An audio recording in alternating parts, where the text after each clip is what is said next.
sheekh maxay diintu ka qabtaa inuu qof ku dhex sheekiyay salaada dhexdeeda inuu akhriyay faatixada ama taxiyaadka oo kuna soo celcelinayo salaada sumeeyaan saxaysa bismillah arrintaasi waa waswaas fi suurat الناس الله سبحانه وتعالى إنه شيء قل أعوذ برب الناس ملك الناس إله الناس من شر الوسواس الخناس الذي يوسوس في صدور الناس من الجنة والناس مركا وسواس هو عمل يا أهل كيما ده حاجة شيطانك أيا كينا وقفك كو وسواس محايلة شيطانك سيد من القيم وشيء الباب كسوق على قفك وكل ميوك بعضيه albaabadaas marka albaabka ugu horeeya waxa weeye uu ku dadaalo qofku inuu macsi iyo xumaan ku rido hadii uu marka albaabkaas ku guuleysan waayo albaabka kale uu wareegaya oo ah cibaadada uu ku jira inuu ka fasaadiyo oo ka qaldo oo xumaan ka dhaxgaliyo oo ka waswaasiyo marka aan ku soo koobno laba xal ayuu waswaaskaas leeyahay waxa arkaysaa qof weysada waswaas ku qaba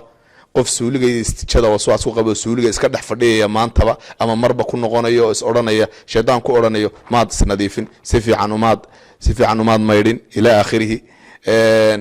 weysadii buu ku waswaasay oranaya halka maad ma haday iyagu biyo ku qoyin biyo ka daayaan ayuu oranaya malaha halkan si fiican umaad maydhin maanta dhan buu ku celinaya salaadii soo ku jira ayaa sheedanku wuxuu ku oranaya faatixadii si fiican umaad akhriin atahiyat si fiican umaad akhriin Allahu akbar si fiican umaad oran salaadu xidhays odhanaya 10 jeer ba Allahu akbar ku celinaya muxuu ugu celcelinaya shaytaan baa waswaasinayo oo kule may sax maaha Allahu akbar salaatu sax ma ku celi hadana ku celi waxaas ku celcelinaya marka xalku waxa weey laba arin oo kaliya shaytaanka inuu iska naaro ilaahay xuskiisa badiyo ilaahay shaytaanka kan magan galo ilaahay dhikrigiisa ku dadaalo qul a'uudiyaha iyo qul wallaha akhristo shaytaanka si fiican isaga naaro kaas waa arin kalena waxa weey waxa inuu san dhig u dhigin waxba inuusan ka soo qaadin waxa shaydaanku u yeelaya u sheegaya qalbigiisa ku soo waswaasinayo hadii uu qaato oo yeelo oo fuliyo dabcan uu ka guuleysay shaydaanku hadafku lahaana uu xaqiijiyay marka si aadan shaydaanka muraadkiisa ugu qumanin oo waxa uu doonaya aadan u sameeynin waxa dhagha u dhigin mar hadaad hubto aad weysaysatay mar hadaad hubto Allahu akbar tiri mar hadaad hubto faatixadiisa aad rabtay aad u akhriday sida ilaahay ku baray aad u taqaanay sax aad u akhriday waxba ku celinin halka ka gudub albaabka iska xid wabillahi tawfiiq sheekh maxay diintu ka qabtaa adan muslimiin hay waxa dhacday ayaamaheena waxbarashada ama goobaheena shaqada waynu fasaxnaa ayaamaha ay gaaladu sameysatay marka fasaxaas muu noqonaya kala qayb qaadano ayaamaha ay sameysteen طبعا waxaanu naqaanaa ayaamaha jira gaaladu ay weynayaan ayaamaha gaaladu ay weynayaan magacyo kala duwan bay ula baxeen ayaamaha ay cayinteen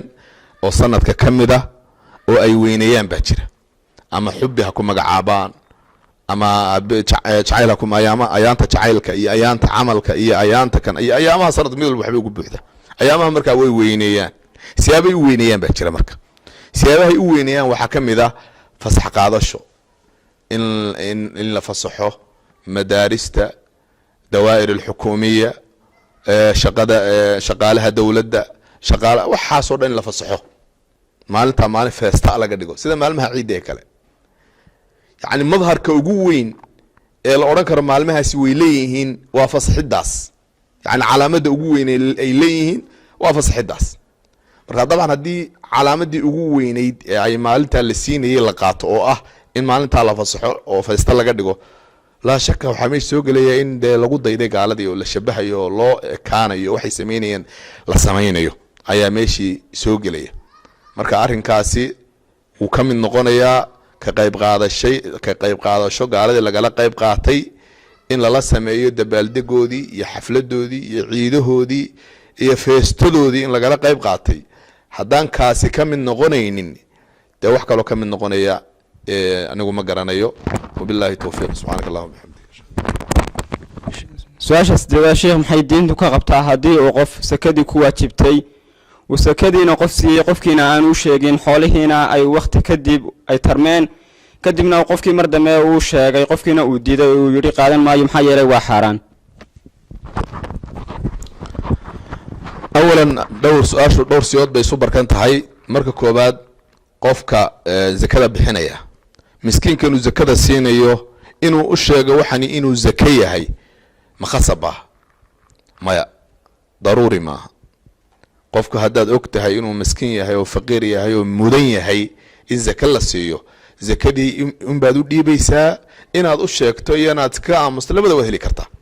kaasi waa qodob waa si raajix culimadu u badan yihiin arrinka kale qofkan faqiirka ah ee aan markii hore zakadii wuxuu inuu zaka yahay loo sheegin mar dambe loo sheegay xoolihii la siiyey waagaas xoolo waagaa la siiyey oo zaka ah oo loo hayay inay jiraan oo tarmay wuu qaadanayaa qofkaasi haddii uu ahlu zakaad yahay haddii uu ahlu zakaa yahay oo ahlu zakaa waxaan uga jeeda hadduu yahay dadkii mudnaa inay zakada qaataan wuu iska qaadanaya xaaraanna kama aha waa haddii markaa iyada ah ee xoolaha uu qaadanayo waa hadduu ahlu zakaa yahay oo zakada mudan yahay uu qaadanaya xaaraanna kama aha haddii uu diido oo qaadan waayo maxaa la yeelayaa ma qofkii xoolaha bixiyey baa xoolihii iskala noqonaya maya iskala noqon maayo xoolahani waxaa leh waa masaakiin baa leh miskiin baad siisay oo damca inaad siisay waa diiday dee masaakiin kalaa badan kuwo kale un baad u wareejinaysaa oo aad siinaysaa wabillahi towfiiq subxanak allah sheekh habeenka 15aad ee bisha Shacbaan waxa xadiis oo ku soo arooray ma jiraan oo sax runtii axaadiis fara badan baa ku soo aroortay waxa weeye leylata nisf min shacbaan laakiin axaadiistaas badankeedu waa axaadiis aan nabiga ka sugnayn calayhi salaatu wassalaam bal badankeedu waxay isugu jiraan bayna mawduucin wa waahin jiddan wa munkarin yacni waa axaadiis darajadooda aada u hooseyso oo xataa haddii la isu geegeeyo aan darajatul ixtijaaj gaari karaynin hal xadiis baa jira oo imaam alalbani raxmatullaahi calayhi bimajmuuci turuqihi uu ku tasxiixiyey uu tilmaamay inuu saxiix yahay marka la isu geeyo turuqdiisa yacni asaaniidu ku soo arooray marka la isu geeyo inuu darajatul ixtijaaj gaadho bimacnaa inuu gaadho yacni darajo lagu xujaysan karo lagu daliishan karo halkaa xadiis waa xadiis abi muusa nabigu calayhi salaatu wassalaam ina allaha la yaطalicu ليلة النصف من شعبان فيغفر لجميع خلقه إلا لمشرك أو مشاحن الله سبحانه وتعالى وحو طالع أو فيريا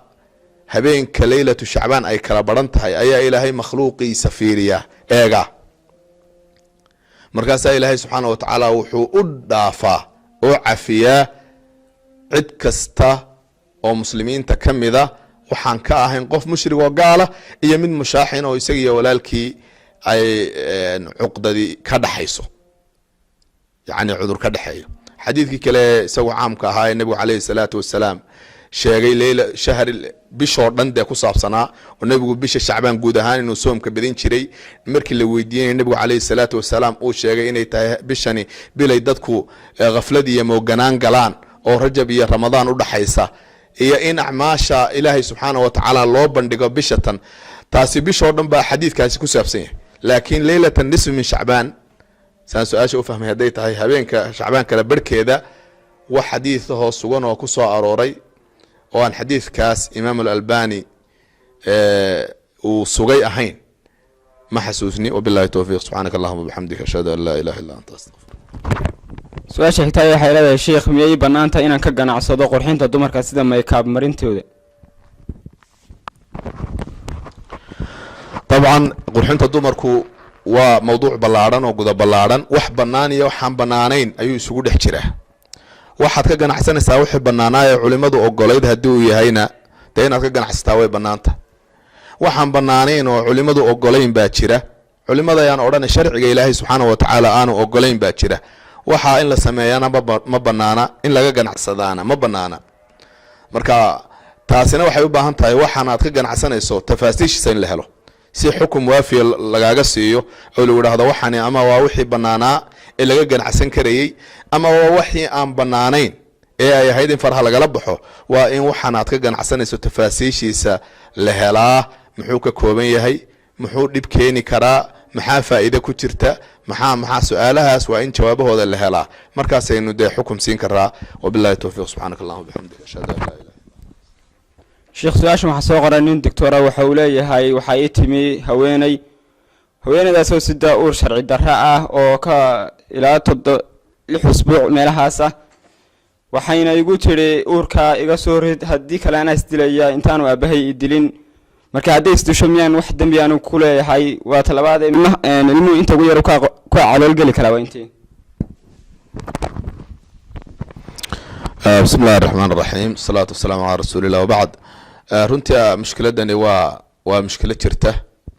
waa arrin weyn oo dhaawac iyo dhibaato ku ah akhlaaqdii iyo dhaqankii iyo diintii iyo dadnimadii iyo mustaqbalkii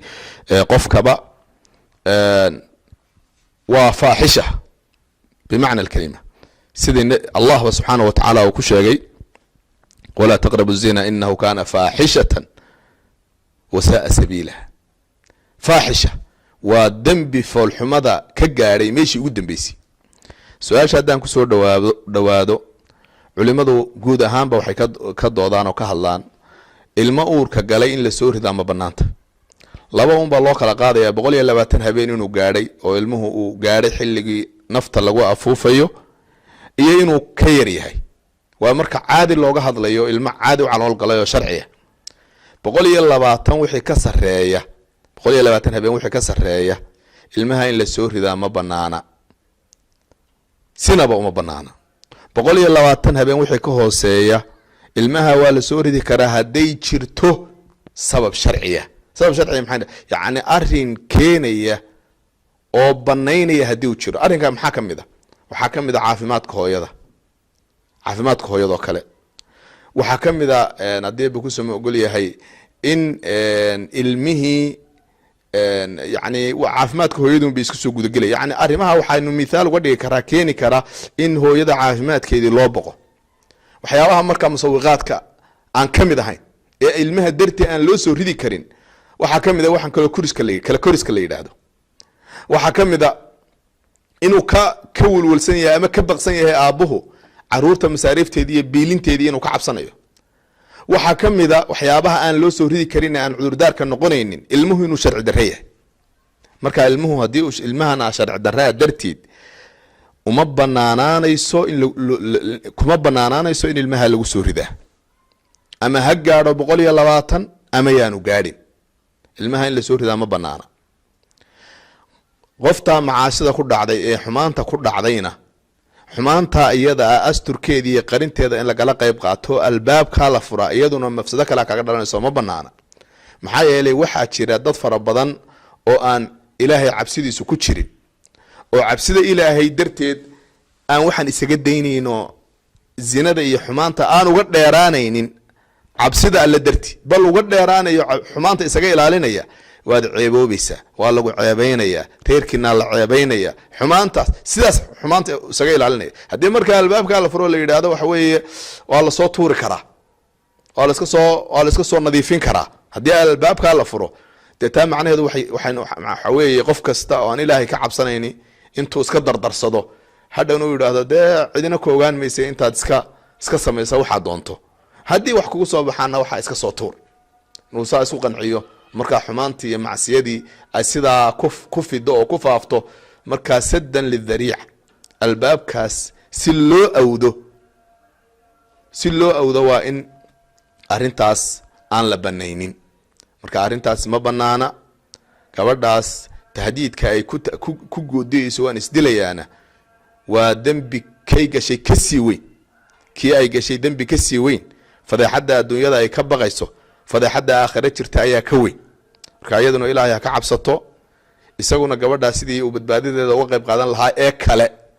ayuunbuu ka qayb qaadanaya inuu u caqli celiyo inuu waaniyo inuu arintan gaadhsiiyo ciddii jihooyinka ay khusaysa